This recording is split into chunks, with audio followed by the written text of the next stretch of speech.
How do you build a life and a business around posting videos online? Maybe it's the influencer department. I have with me Benji Travis. Him and his wife have accumulated over 3 million subscribers across various YouTube channels. The word OG, original gangster, I think of the Travis family. What is a vlog, or what is vlogging? A vlog is a video blog. All YouTube did was take the blog world and make it into a video world. Since 2020, there's been a shift from that high production world, from that highly edited, scripted, and people just wanted real people. Hey dude, I tried. I vlogged for 30 days and I'm not getting the views. How would you encourage somebody to get more views with vlogs? The beginner out there that's just starting and has priorities, has commitments, has a family, has a business, right? You just start little by little. And over time, and this is the way YouTube works, you're putting in those reps, you're learning what works, you're gaining skills and you're improving, and then out of nowhere, that's what can happen. It doesn't matter what the metric is. Don't get me wrong, we have our ups and downs in terms of views, right? We make a living, a 7-figure living still to this day, but that's not what drives her. What drives her is... Okay, this is no hate. Love Omar, love the department, love Think Media, love the whole team over there. So what I'm getting ready to say is not hate at all. You can always tell when somebody leads with that. It's getting ready to get real, spicy.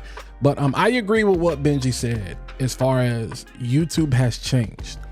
The content creation space has changed. The industry has changed to where people just want real. They just want authentic people. They just want people to show up.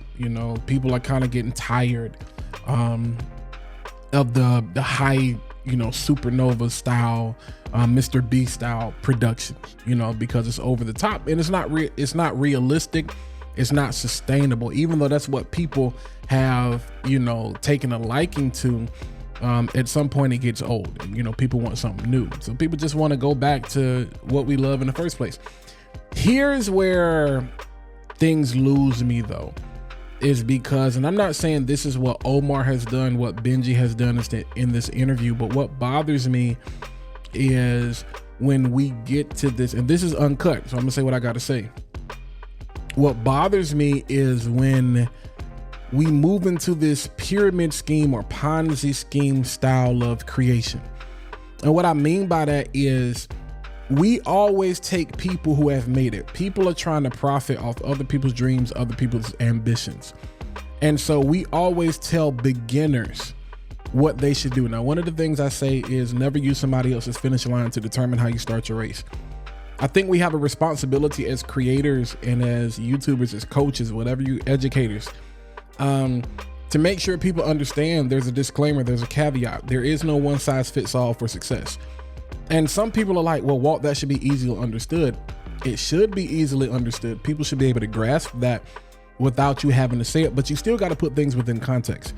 Because I'm like, yeah, you're able to say that from a position of I made it.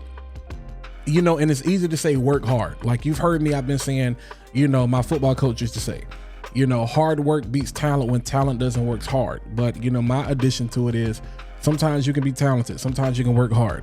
And sometimes it's just not your time.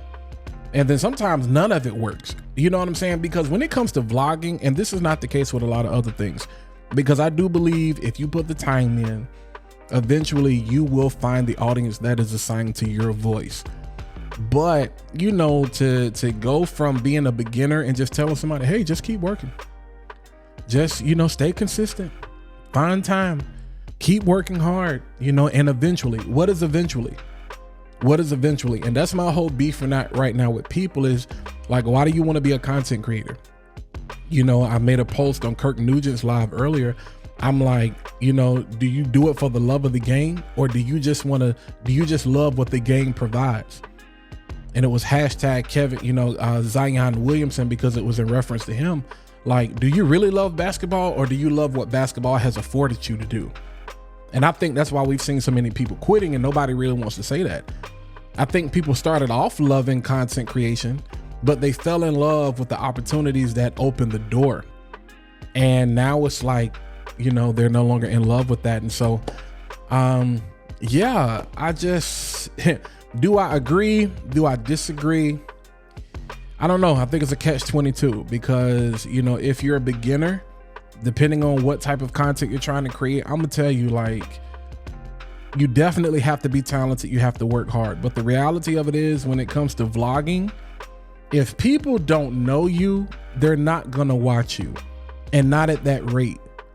There are people out here creating great content, and they've been doing it for a while. But when is eventually? That's my question. At what point do we be honest with people and have the conversation that eventually looks different for everybody? Success looks different for everybody. The views, like, honestly, 100 views may be your ceiling, depending on who you are, who you're connected to, and what you're interested in. Whereas when somebody has hard work, talent, and they hit it at the right time, 1 million views may be somebody else's ceiling. So it's easy once you've kind of made it to say, hey, and I know that's the thing, get all the views and the subscribers and now make a living off showing other people how to do it. The thing is, you got to remember, the reason that's hard to do is the timing. I keep coming back to the timing, because now you're trying to tell somebody what you did, but what you did no longer works for what somebody is trying to do right now. And that is why I can't say I necessarily agree.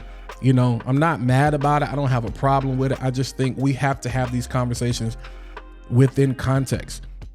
You know what I'm saying? Because either you're going to be educational and informative, or you're going to be entertaining.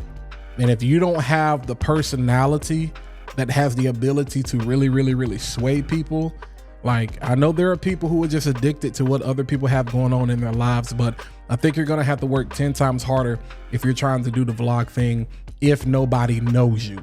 You know what I'm saying? That's my 2 cents about it. I don't know what you guys think.